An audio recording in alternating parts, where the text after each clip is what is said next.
అందరికీ నమస్కారం. AP CM Chandrababu Naidu గారిపై అనుచిత వ్యాఖ్యలు చేసిన అంబటి రాంబాబు గారిని జైల్లో కూడా పెట్టడం జరిగింది. అయితే ఇప్పుడు బెయిల్ వచ్చినట్టు తెలుస్తోంది. దాని డీటెయిల్స్ తెలుసుకుందాం. ప్రస్తుతం మనతో జర్నలిస్ట్ జగదేవ్ గారు ఉన్నారు. ఇంటర్వ్యూలోకి వెళ్దాం. హలో సార్, నమస్కారం. నమస్తే జకి. సార్, ఇప్పుడు బెయిల్ వచ్చింది, ఏంటి నెక్స్ట్? అంబటి రాంబాబు గారు అనుచిత వ్యాఖ్యలు అనాలా, లేదంటే మితిమీన వ్యాఖ్యలు అనాలా? ఎందుకంటే వాళ్ళమ్మ డాష్ డాష్ లకారాలు వాడుతూ దారుణంగా, అంటే బర్స్ట్ అయిపోయి వర్స్ట్గా మాట్లాడాడు ఆయన. అయితే దీని మీద గుంటూరు మొబైల్ స్పెషల్ కోర్టు ఏదైతే ఉందో అది విచారణ జరుపుతోంది. రిమాండ్ తీసుకున్నారు. రాజమండ్రి సెంట్రల్ జైలుకి పంపించాలనే ఉద్దేశంలో ఉన్నారు. అయితే ఈ నేపథ్యంలో ఆయనకి బెయిల్ వచ్చింది. బెయిల్ రావడం చాలా ఆశ్చర్యకరమైన విషయం. ఎందుకంటే ఆయన అనుచిత వ్యాఖ్యలు చేసినప్పుడు ఎటువంటి కేసు లేకుండానే అన్ని క్రియేట్ చేసి పెట్టిన చంద్రబాబు నాయుడు గారికి 52 రోజులు లోపల పెడితే, మరి ఇక్కడ అన్ని ప్రూఫ్స్తో సహా ఉన్నాయి. దీన్ని ఎందుకు బెయిల్ మంజూరు చేశారు? ఇదిలా ఉంటే కార్యకర్తలందరూ కూడా, కూటమి కార్యకర్తలు చెలరేగిపోయి చాలా ఇదయ్యి వాళ్ళ ఇంటి మీద దాడులు చేసి అన్ని చేశారు కదా. ఒకవేళ ఆయన అరెస్ట్ చేసేటప్పుడు కూడా చుట్టూ వాళ్ళు స్పెషల్ ప్లాటూన్లు అంటారు కదా, ఆ స్పెషల్ ప్లాటూన్లు వాటి ఏమంటారో తెలియదు, డిఫెన్స్ రాళ్ళు ఇస్తున్నప్పుడు అడ్డుకుంటుంటారు కదా మామూలుగా, దాన్ని ఏమంటారో తెలియదు, నాకు ఐడియా లేదు. సో అవి అడ్డు పెడుతూ మరీ వెహికల్లోకి ఎక్కించారు.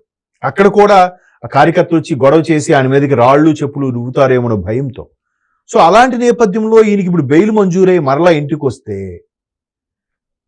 చాలా మందికి చట్టం విషయంలో కొన్ని రకాల అనుమానాలు వస్తాయి. ఇదిలా ఉంటే కొంతమంది వచ్చారు, ఇంకా ఇంటికి వెళ్దాం, మళ్ళీ అటాక్ చేద్దాం అనేవాళ్ళు కూడా ఉంటారు. అయితే దీని మీద డిప్యూటీ సీఎం, అదే ఉప ముఖ్యమంత్రి పవన్ కళ్యాణ్ గారు మొత్తం చాలా చక్కగా మాట్లాడారు. ఓకే, ఏమని? మొన్న జనసేన శ్రేణులతో మాట్లాడుతూ వాళ్ళు ఏదో ఒక విధంగా కూటమి యొక్క గొప్పతనాన్ని అంగీకరించలేదు, కూటమి చేసే పనుల్ని జీర్ణించుకోలేకపోతున్నారు. ఈ నేపథ్యంలో వాళ్ళు రెచ్చగొట్టే వ్యాఖ్యలు చేస్తున్నారు, వాళ్ళు ఏదో ఒక విధంగా కవ్విస్తున్నారు, మిమ్మల్ని ఉసిగొలుపుతున్నారు.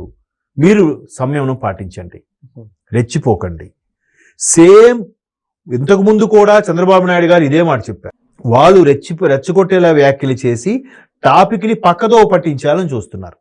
ఏ టాపిక్ని?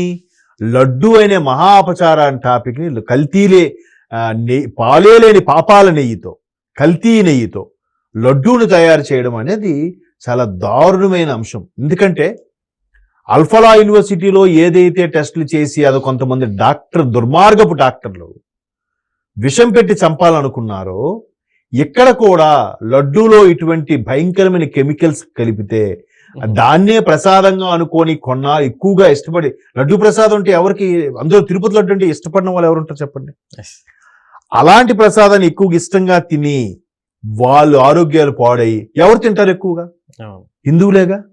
అంటే ఒక రకంగా చెప్పాలంటే ఇది ఆ తీవ్రవాద సంస్థ, పాకిస్తాన్ తీవ్రవాద సంస్థలాగే ఇక్కడ వీళ్ళు కూడా అదే చర్యకు పాల్పడినట్టుగా నాకు అనిపిస్తుంది. నేరమా కాదు చెప్పండి? కొద్దిమందే ఎవరు తింటారు ప్రసాదాన్ని? అన్ని మతస్థులు ఎలాగో తినరు, ఇంకెవరు తింటారు ఇష్టంగా?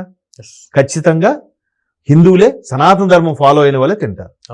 సో వీళ్ళకే కొన్నాళ్ళకి ఆ డిసీజ్లో లేదంటే ఏదైనా దారుణమైన వ్యాధులో వచ్చి పోవాలి. అది వాళ్ళ కాన్సెప్ట్. ఇప్పుడు మొన్న ఢిల్లీ బ్లాస్ట్ అయినప్పుడు కూడా అల్ఫలా యూనివర్సిటీలో జరిగిన విషయాలు ఏదైతే విషయం కలపాలనుకున్నారో దానికి దీనికి సింక్ చేస్తే ఒకేలాగా ఉన్నట్టుందా?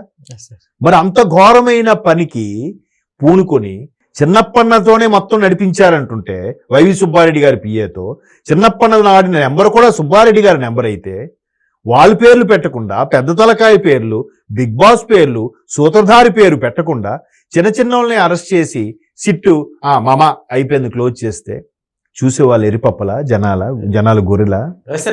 అయితే అదే అంటున్నాను, ఆ అసలైన మేజర్ విషయాన్ని నేషనల్ మీడియా కూడా కవర్ చేస్తుంటే దాన్ని పక్కతో పట్టించి ఇదంటే 4 విధానాన్ని వ్యతిరేకిస్తున్నాం, మెడికల్ కాలేజీని వ్యతిరేకిస్తున్నాం అని చెప్పి ఊరికే ఉసిగొలిపి రెచ్చగొట్టేలా చేసి టాపిక్ డైవర్ట్. కానీ ఎంత జరుగుతున్నా కల్తీ లడ్డు మీద న్యూస్ ఎక్కువ హైలైట్ అవుతుంది తప్ప అంబటి రాంబాబు గారు అరెస్టా, అంబటి రాంబాబు గారికి బెయిలా, ఇది ఎవరు మాట్లాడట్లేదు.